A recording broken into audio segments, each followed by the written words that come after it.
страну этого города защищал, и когда сгорел огне, его ангел кругом кружил. Словно маленький ангелочек от всего сердца и с чистой душой посвящает эти строчки стихотворения 4-летний Аслан своему прадедушке, которого ни разу не видел, но знает по рассказам старших. Георгиевские ленточки, цветы, белые голуби и звезды. Вместе со своей старшей сестрой Далией дети украсили окна символами победы, показывая, что сами создали праздничную атмосферу, да и к памятной дате готовы.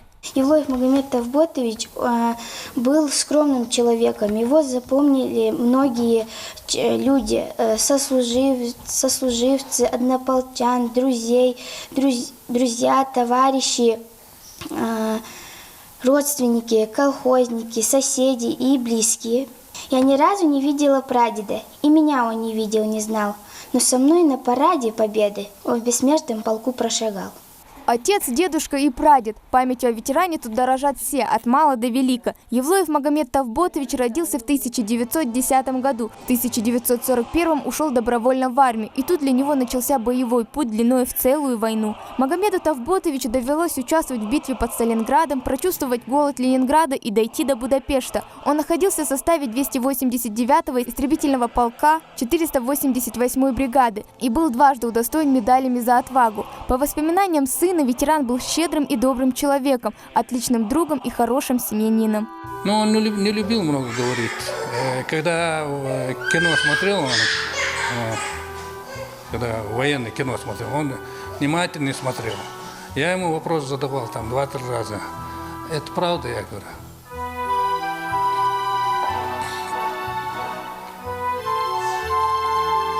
Это там 10-й доли показывает.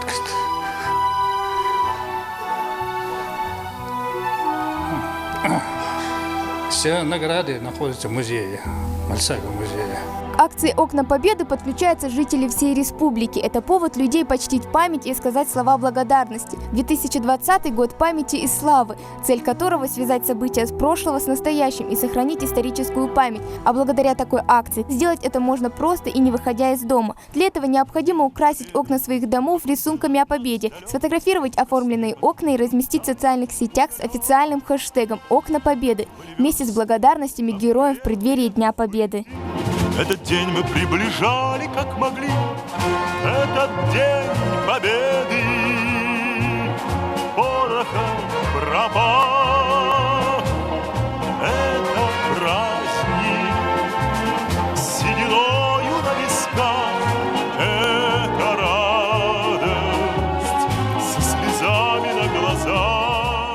Еще одна история, еще один герой. Для Евлоевых режим самоизоляции стал отличным поводом украсить свой дом символами победы. О том, что у этой семьи был свой герой, видно теперь издалека. Фотографии ветерана, удостоверения и медали участника войны. Родился Сулейман Евлоев в 1919 году. С первых же боев был командиром бронемашины, принимал участие в боях по обороне Киева, а позже был переведен в первый краснознаменный дивизион бронепоездов и назначен командиром головного орудия. На счету у героя такие значимые сражения, как участие в Курской битве, защита Ленинграда и оборона Москвы. Самые яркие впечатления, конечно, были о защите города Москвы.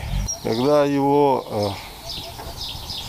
однополчане рассказывали, что когда во время боя под Москвой у них заклинило орудие, то есть из-за того, что снаряд был сам нормально не заточен, то есть не доведен до ума, и он мог приказать, как командир расчета, вылезти на пушку во время обстрела авиации, артиллерии и попытаться выбить снаряд обратно.